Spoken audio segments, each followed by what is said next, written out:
Well, howdy there, Internet people. It's Belle again. So today, we're going to talk about 60 Minutes, Harris showing up, and Trump blowing it off. On Monday, the Vice President continued the decades-long American tradition of candidates from a major party sitting down with 60 Minutes for an interview. Trump didn't show. 60 Minutes went through a pretty lengthy explanation about Trump's absence. The short version is that it looks like he just trumped it up. According to the explanation, first, he was upset that they were going to fact-check him.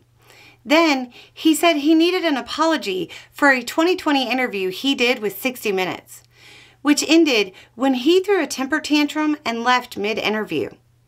Nothing says presidential like walking out on an interview and then holding a grudge for 4 years. Undoubtedly, he'll now say they were unfair for giving Harris time when he wouldn't show. So, what about the candidate that showed up?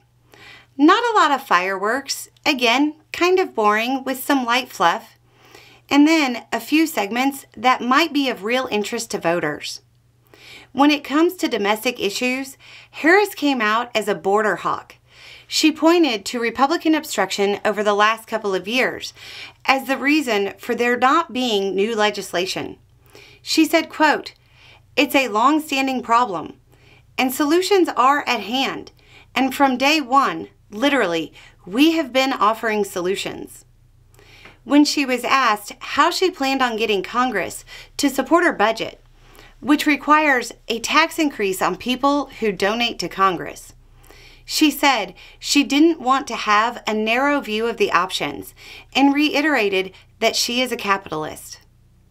On the foreign policy side of things, she raised eyebrows with her answers to the questions of whether Netanyahu was a close ally by saying, quote, "The better question is, do we have an important alliance between the American people and the Israeli people?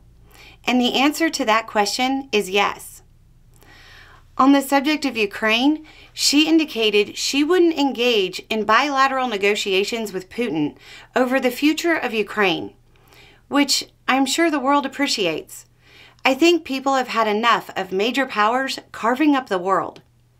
She also hit out at Trump, saying, quote, "Donald Trump, if he were president, Putin would be sitting in Kyiv right now. He talks about, oh, he can end it in day one. You know what that is? It's about surrender." Harris also went after Trump about his mis- and disinformation about the hurricane relief operation, saying that it was incredibly irresponsible. That's such an understatement.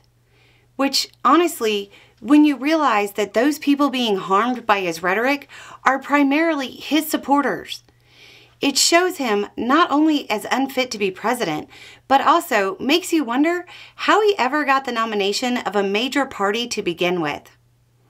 There was one other thing I found interesting.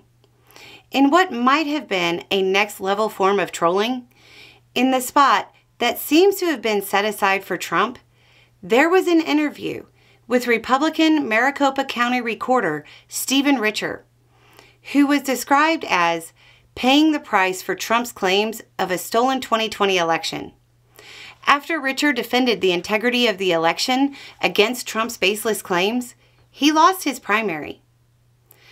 I can see a possible situation in which Trump starts trying to get a 60 Minutes interview so he can try to upstage Harris after the fact.